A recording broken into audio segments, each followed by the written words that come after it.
Bonjour à toutes et à tous. Nous revoilà dans cette série « Quelle forêt pour nos enfants ?», où on vous apporte des éléments de réponse à cette grande question.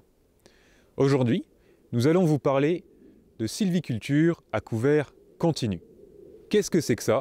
Eh bien, pour vous répondre, nous sommes allés rencontrer 3 forestiers. Mais tout de suite, rencontrons Sébastien, forestier en Haute-Marne.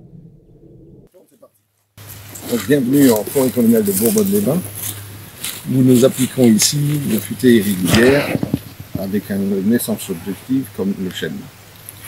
Ce que vous pouvez constater autour de vous, c'est qu'on a une très grande hétérogénéité au niveau des diamètres. Ici, la première coupe a été faite et derrière, nous pouvons remarquer que le sweet chêne a commencé à s'implanter. Des opérations qui vont venir très prochainement vont de venir récolter quelques très gros bois qui auront atteint leur maximum en diamètre, en qualité et surtout en revenus financiers pour la commune. Donc ces bois-là, dans le même temps, auront pu offrir une capacité d'accueil sur le plan de la biodiversité, des micro-habitats au maximum de leurs possibilités. Et donc, dans cette forêt que vous pouvez voir devant vous, je pense qu'on tend vers l'excellence entre guillemets pour faire avoir des diamètres de récolte les plus loin possible, avoir un accueil pour la biodiversité le plus loin possible et surtout un rendement financier pour les communes le plus loin possible. On est sur une forêt qui va fonctionner, comme je le disais tout à l'heure à certains collègues, quand on aura prélevé 15 gros bois sur 10 hectares, avec un gros bois nous allons pouvoir travailler, nous allons pouvoir faire les travaux et le reste, ça sera le plus pour la commune. La sylviculture à couvert continu ou futaies irrégulière, c'est donc une façon de cultiver la forêt. Cette façon de cultiver la forêt, elle consiste à ne pas prélever l'ensemble des bois au même moment, mais avoir un prélèvement qui soit réparti sur la surface et réparti dans le temps, ce qui permet d'avoir une répartition des revenus de la forêt étalée dans le temps. Le but de cette sylviculture, c'est de pousser les bois au maximum de leurs possibilités pour garantir le meilleur rendement financier possible sur ces bois. Ça veut dire qu'on ne fait pas de sacrifice d'exploitabilité. On ne va pas couper des bois trop jeunes, qui ne sont pas encore arrivés à maturité. On coupe et on récolte les bois quand ils sont arrivés à pleine maturité. Ce mode de sylviculture permet donc également de maintenir la forêt à un très haut niveau de biodiversité, en maintenant plusieurs arbres de différentes tailles, des petits, des moyens, des gros, des jeunes, des anciens, sur la même surface. Nous sommes donc face à un mode de sylviculture qui est dit multifonctionnel, c'est-à-dire qui permet d'allier à la fois les enjeux de production, mais aussi de préservation de l'environnement. Dans une forêt gérée en futaies irrégulières, il n'y a à aucun moment de déséquilibre de l'écosystème dans la gestion. On est tout le temps en équilibre. Et ça, c'est important quand on réfléchit et quand on pense au changement climatique en cours. Il est important d'avoir un modèle de gestion de nos forêts qui ne passe pas par un déséquilibre, par une fracture, par une rupture du cycle de la forêt. Et pour nous parler plus précisément de la futaies irrégulière et du changement climatique, nous allons retrouver Frédéric, forestier en Meurthe-et-Moselle.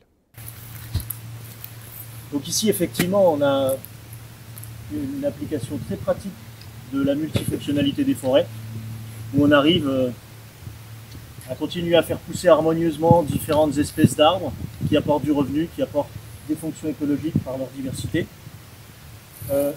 Contrairement à ce qu'on croit parfois, sans aucun problème, pour régénérer naturellement le chêne, on a tendance à dire que c'est une espèce qui a besoin de beaucoup de lumière. Ici, elle pousse à l'ombre du peuplement de façon tout à fait harmonieuse. Chaque arbre trouve sa place, chaque élément de l'écosystème, et on a aussi des grands chênes qui sont de véritables usines à mutation et à adaptation. Et en travaillant progressivement glandé après glandé, c'est-à-dire quand le chêne fait des glands, on va récolter cette diversité que fabriquent les arbres. Et certains chercheurs ont démontré qu'il y avait plusieurs dizaines de génotypes dans un arbre comme celui-là, qui est en fait plus à regarder comme une colonie d'individus qu'un individu. Et c'est incroyable à l'époque du changement climatique, quand on se pose la question de savoir comment nos forêts vont s'adapter, qu'il y ait aussi peu de réflexion sur cette mutation, cette adaptation en continu de l'écosystème, et derrière toutes les symbioses qui vont se faire avec les organismes du sol, les espèces rares ou pas d'insectes, d'oiseaux, qui vont nicher dans ces grands arbres. Donc ça, c'est vraiment un modèle que, au SNUPFEN Solidaire, on souhaite encourager, qui donne satisfaction à tout le monde par la multifonctionnalité, qui, en revanche, est un peu coûteux en temps de réflexion, en temps de personnel. Et c'est pour ça que, actuellement, les orientations qui sont prises en faveur du plan de relance, de plantation, etc., pour nous, valent beaucoup moins par rapport à la situation actuelle qu'un mode de gestion comme celui-là, où effectivement, c'est un peu compliqué. Il faut couper le bon arbre au bon moment. Et si on a cette réflexion-là et le temps de bien travailler, on obtient un résultat qui satisfait tout le monde. Et une forêt magnifique pour les générations futures. Ce qu'il faut bien comprendre, c'est qu'un arbre comme celui-ci, c'est comme un être humain. Il a un génome. Et ces gènes, ils sont adaptés au sol, au climat. Cet arbre, il est adapté à son environnement. Il est en symbiose avec son environnement. Et cette adaptation, il est primordial de la conserver et de la favoriser dans un contexte de changement climatique. Il est important de conserver des essences locales pour pouvoir lutter contre le changement climatique. Donc, vous comprenez bien que cette façon de cultiver la forêt, elle nécessite du temps. Du temps pour observer, analyser, diagnostiquer, regarder la forêt et comprendre comment est-ce qu'elle évolue. Sauf qu'aujourd'hui, du temps et des moyens, on ne cesse de nous en retirer. On n'en a plus. Aujourd'hui, la direction de l'ONF, sous l'impulsion du gouvernement, prône une façon de gérer la forêt où il n'y a plus besoin de forestiers sur le terrain. Alors, on vous parle ici de futaies irrégulières. Mais il faut cependant garder à l'esprit que la direction de l'ONF, ou les partisans d'une industrialisation de la gestion forestière, eh bien, eux aussi reprennent ce terme-là et prétendent développer une futaie irrégulière, un traitement irrégulier des espaces boisés. Mais en réalité, ce qui diffère dans leur usage de ce terme et dans le nôtre, c'est que eux, ce qu'ils y voient, c'est une coupe au diamètre et un moyen de décapitaliser les peuplements, de les ouvrir. Alors que nous, on n'a pas d'objectif a fortiori de bois, si ce n'est de le pousser le plus loin possible pour la meilleure qualité possible. Donc on ne fait pas de coupe au diamètre, on n'a pas ce critère d'exploitabilité-là. Et on ne cherche pas forcément toujours à réduire le capital. On cherche à avoir le bon niveau de capital pour que la régénération vienne et que les dynamiques naturelles suffisent, avec un petit peu d'accompagnement humain, à régénérer les peuplements. Et on ne cherche pas à bousculer les choses.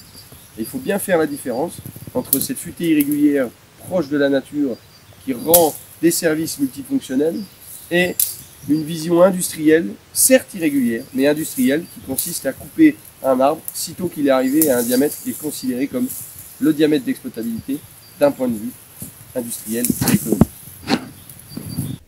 Au SNUPFEN Solidaire, nous voulons lutter contre l'industrialisation de la forêt. Cette façon de couper systématiquement les gros bois sans forcément prendre en considération les plus jeunes qui arrivent derrière. Ce modèle de gestion industrielle de la forêt ne prend que en considération les aspects financiers et économiques. Il exclut complètement la prise en compte des nombreux autres services que nous rend la forêt, comme par exemple le stockage du carbone, la filtration de l'eau, etc. Pour conclure, quelle forêt pour nos enfants? une forêt qui soit gérée de manière durable, multifonctionnelle, par exemple en sylviculture à couvert continu. En somme, une forêt qui soit toujours une forêt pour nos enfants.